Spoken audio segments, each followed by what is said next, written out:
The Great Bible, 2 Samuel, the 12th chapter. David is reproved for the slaughter of Urias. The child conceived in adultery dieth. After it is Solomon born. The 12th chapter.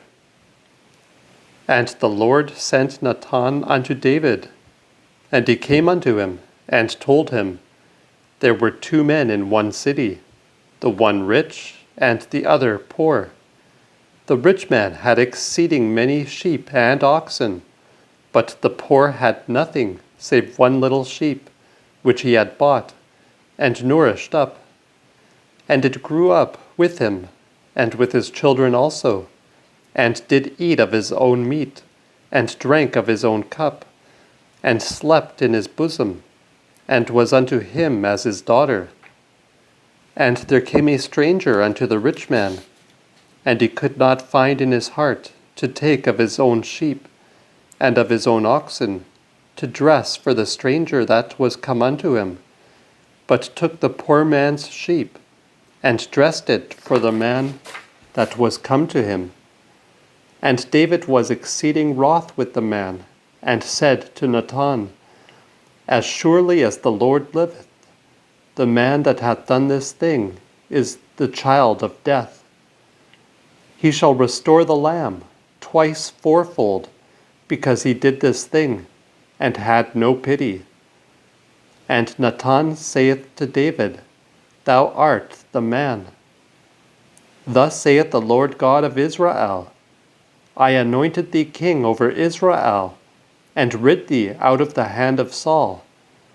I gave thee thy master's house, and thy master's wives into thy bosom, and gave thee the house of Israel and of Judah, and might, if that had been too little, have given thee so much more. Wherefore then hast thou despised the commandment of the Lord, to do wickedness in his sight? Thou hast killed Urias the Hittite with the sword, and hast taken his wife to thy wife, and hast slain him with the sword of the children of Ammon. Now therefore the sword shall never depart from thine house, because thou hast despised me, and taken the wife of Urias the Hittite to be thy wife. Wherefore thus saith the Lord, behold, I will stir up evil against thee, even out of thine own house, and will take thy wives before thine eyes, and give them unto thy neighbor, and he shall lie with thy wives in the sight of the sun. For thou didst it secretly, but I will do this thing before all Israel, and in the open sunlight. And David said unto Nathan, I have sinned against the Lord. And Nathan said unto David, the Lord also hath put away thy sin. Thou shalt not die. Howbeit, because in doing this deed thou hast given the enemies of the Lord a cause to rail, the child that is born unto thee shall surely die. And Nathan departed unto his house, and the Lord stroked the child that Urias' wife bare unto David, and it sickened sore. David therefore besought God for the child, and fasted, and went in, and lay all night upon the earth.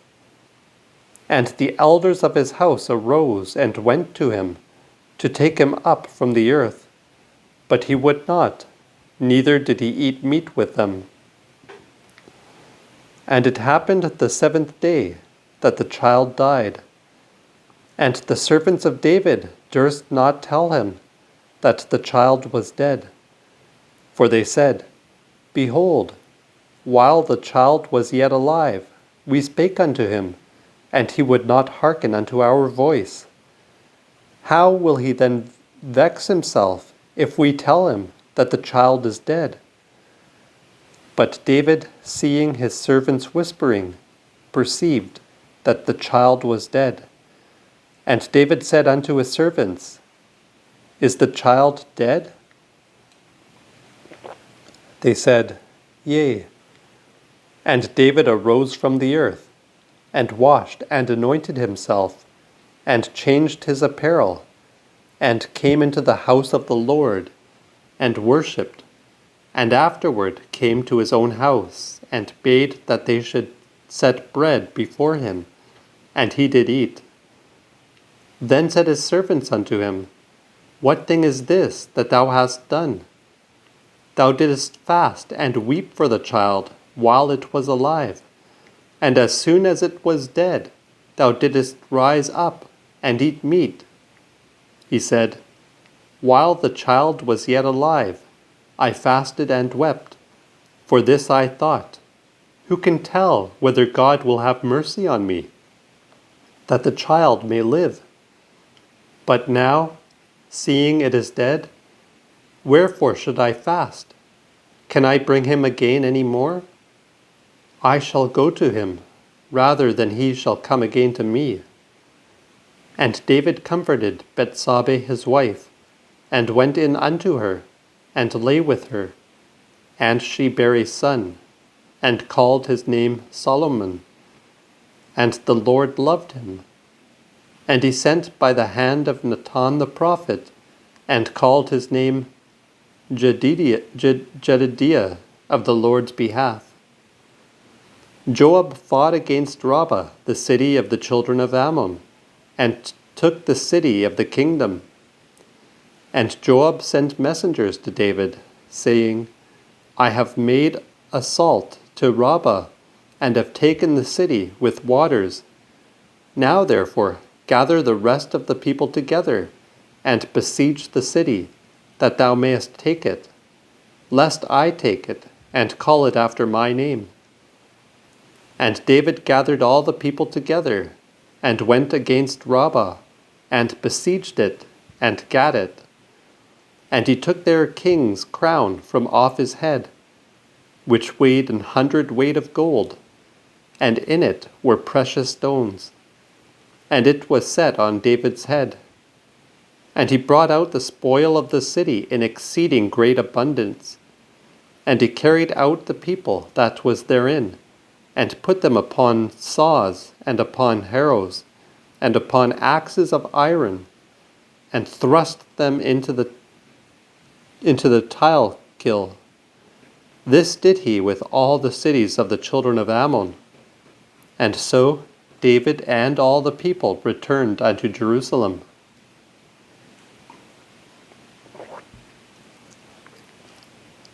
The 13th chapter. Ammon, David's son, defileth his sister Tamar.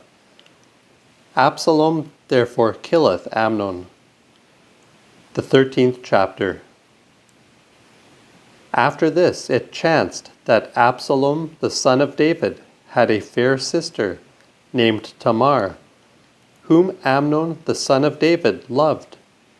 And he was so sore vexed that he fell sick for the love of his sister Tamar, for she was a virgin, and he thought it hard for him to have his purpose of her.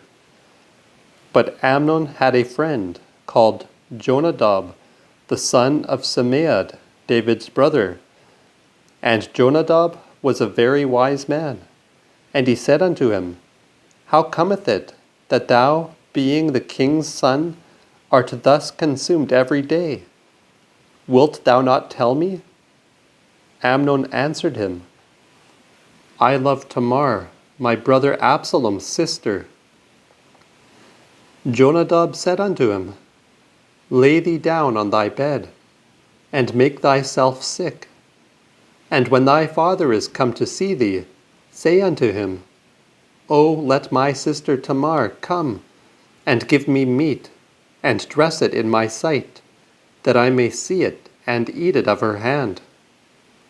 And so Amnon lay down, and made himself sick. And when the king was come to see him, Amnon said unto him, O let Tamar my sister come, and make me a couple of fritters in my sight, that I may eat of her hand. Then David sent home to Tamar, saying, Go now to thy brother Amnon's house, and dress him meat. So Tamar went to her brother Amnon's house, and he was laid down. And she took flour, and made paste, and dressed fritters in his sight, and did bake them, and took a platter, and poured them out before him, but he would not eat. And Amnon said, Have out all men from me. And they went all out from him. And Amnon said unto Tamar, Bring the meat into the chamber, that I may eat of thine hand. And Tamar took the fritters which she had made, and brought them into the chamber to Amnon her brother. And when she had set them before him to eat, he took her, and said unto her, Come lie with me, my sister. And she answered him, Nay, my brother, do not force me, for there hath no such thing been done in Israel. Do not thou this abomination. For whither shall I be able to go with my shame? And thou shalt be as one of the fools in Israel. O speak unto the king, and he shall not deny me unto thee. Howbeit he would not hearken unto her voice, but took her, and forced her, and lay with her. And then Amnon hated her exceedingly, so that the hate wherewith he hated her was greater than the love with which he before loved her. And Amnon said unto her, Up, and get thee hence. She answered him, Thou hast no cause. This evil that thou puttest me away is greater than the other that thou didst unto me. Nevertheless he would not hear her, but called his boy that served him, and said, Put away this woman from me, and bolt the door after her. And she had a kirtle of diverse colors upon her, for with such were the king's daughters that were virgins apparelled. Then his servant brought her out, and locked the door after her. And Tamar took and put ashes on her head, and rent her gay kirtle that was on her, and laid her hand on her head, and so went, and as she went, cried. And Absalom her brother said unto her, Hath Amnon thy brother been with thee? Now yet be still, my sister. He is thy brother. Let not this thing grieve thine heart. And so Tamar remained desolate in her brother Absalom's house. But when King David heard of all these things, he was very wroth. And he would not vex the spirit of Amnon his son, for he loved him, because he was his firstborn. And Absalom said unto his brother Amnon neither good nor bad.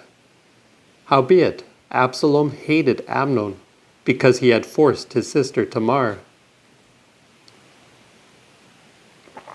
And it happened after 2 years, that Absalom had sheep shearers in the plain of Hazor, beside the tribe of Ephraim, and bade all the king's sons, and came to the king, and said, Behold, thy servant hath sheep shearers. Let the king with his servants come to thy servant.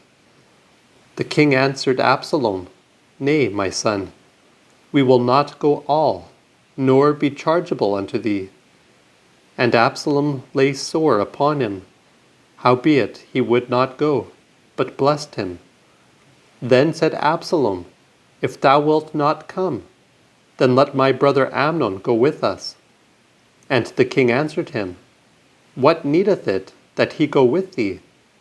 But Absalom made such instance that he let Amnon and all the king's children go with him.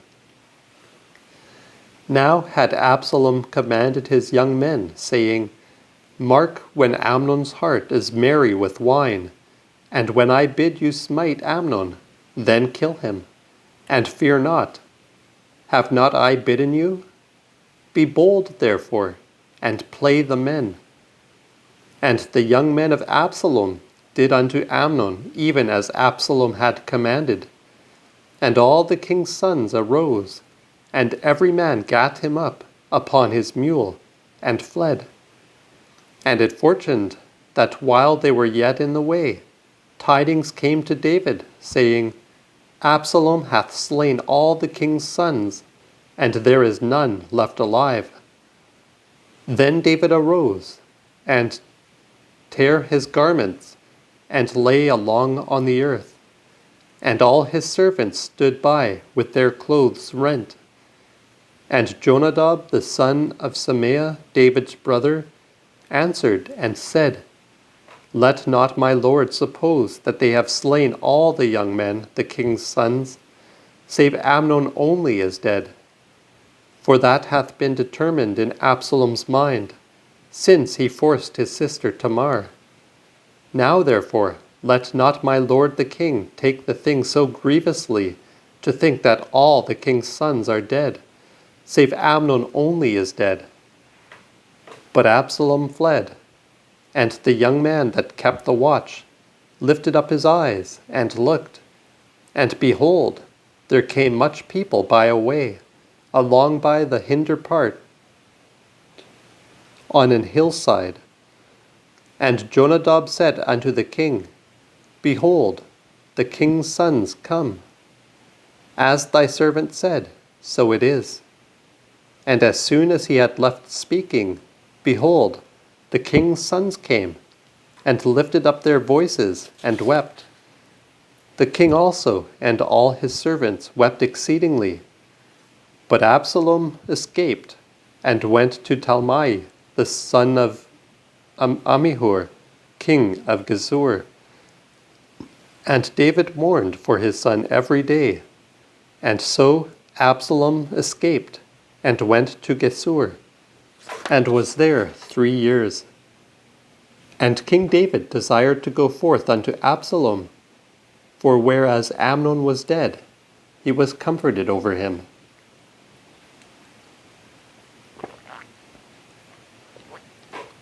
The 14th chapter. By the wisdom of the woman of Tekoa, Absalom is called again. The 14th chapter. Joab, the son of Zeruiah, perceived that the king's heart was toward Absalom, and he sent to Tekoa, and fet thence a wife, a wise woman, and said unto her, Feign thyself to be a mourner, and put on mourning apparel, and anoint not thyself with oil, but be as a woman that had long time mourned for some dead body. And come to the king, and speak of this manner unto him. And so Joab taught her what she should say. And when the woman of Tekoa had fallen on her face to the ground, and done obeisance, she said unto the king, Help me, O king. The king said unto her, What aileth thee? She answered, I am a widow, and mine husband is dead. And thy handmaid had 2 sons, and they 2 fought together in the field, where was no man to go between them. But the one smote the other, and slew him. And behold, the whole kindred is risen against thy handmaid. And they said, Deliver us him that smote his brother, that we may kill him, for the soul of his brother whom he slew. We will destroy the heir also, and so they shall quench my sparkle which is left, that he shall stir up to my husband, neither name nor issue upon the earth. And the king said unto the woman, Go home to thine house. I will give a charge for thee. And the woman of Tekoa said unto the king, My lord, O king, this trespass be on me and on my father's house, and the king and his seat be guiltless. And the king said, If any man say aught unto thee, bring him to me, and he shall hurt thee no more. Then said she, Let the king remember his Lord God, that the avenger of blood gather not on heaps together to destroy, and that they slay not my son? And he answered, As sure as the Lord liveth, there shall not one hair of thy son fall to the earth. The woman said, Let thine handmaid speak one word more unto my lord the king. And he said, Say on. The woman said, Wherefore then hast thou determined such a thing against the people of God? For the king doth speak this thing as one which is fainty, that he should not fetch home again his banished. For we must needs die, and perish as water spilt on the ground, which cannot be gathered up again, neither doth God spare any soul. Let the king therefore find the means, that his banished be not utterly expelled from him. Now therefore am I come, to speak of this thing unto the king my lord. For they that be of the people have feared me, and thy handmaid said, Now will I speak unto the king. Peradventure the king will perform the request of his handmaid. And the king shall hear his handmaid, to deliver her out of the hand of the man that would have destroyed me and also my son out of the inheritance of God. And thine handmaid said, The word of my lord the king shall now be comfortable, for my lord the king is as an angel of God, in hearing of good and bad. Therefore the Lord thy God be with thee. Then the king answered and said unto the woman, Hide not from me, I pray thee, the thing that I shall ask thee. And the woman said, Let my lord the king now say on. And the king said, Is not the hand of Joab with thee in all this matter? The woman answered and said, As sure as thy soul liveth, my lord king, there is else no man on the right hand nor on the left, but as my lord the king hath spoken, thy servant Joab, he bade me, and he put all these words in the mouth of thine handmaid. For to the intent that I should alter my communication, hath thy servant Joab done this thing. And my lord is wise, even as an angel of God, to understand all things that are in the earth. And the king said unto Joab, Behold, I am content to do this thing. Go and fetch home the child Absalom again. And Joab fell to the ground on his face, and bowed himself, and blessed the king. And Joab said, Now thy servant knoweth that I have found grace in thy sight, my lord, O king, in that the king hath fulfilled the request of his servant. And so Joab arose, and went to Geshur, and brought Absalom to Jerusalem. And the king said, Let him turn to his own house, and not see my face. And so Absalom returned to his own house, and saw not the king's face. But in all Israel there was not so goodly a man as Absalom, for he was very beautiful, insomuch that from the sole of his foot to the top of his head there was no blemish in him. And when he shaved his head, for at every year's end he shaved it, because the hair was heavy on him, and must needs shave it, the hair of his head weighed 200 sickles after the king's weight. And this Absalom had 3 sons born him, and 1 daughter, named Tamar, which was a fair woman to look upon. And so Absalom dwelt 2 years in Jerusalem, and saw not the king's face. Therefore Absalom sent for Joab, to have sent him to the king. But he would not come to him. And when he sent again, he would not come. Therefore he said unto his servants, Behold, Joab hath a parcel of land fast by my place, and he hath barley therein. Go, and set it on fire. And Absalom's servants set it on fire. And Joab's servants came with their garments rent, and said, Absalom's servants have burnt the piece of land with fire. Then Joab arose, and came to Absalom unto his house, and said unto him, Wherefore have thy servants burnt my field with fire? And Absalom answered Joab, Behold, I sent for thee, desiring thee to come, because I would have sent thee to the king, for to say, Wherefore am I come from Geshur? It had been better for me to have been there still. Now therefore would I see the king's face. And if there be any trespass in me, kill thou me. And so Joab came to the king, and told him, which when he had sent for Absalom, he came to the king, and fell to the ground on his face before him. And the king kissed Absalom.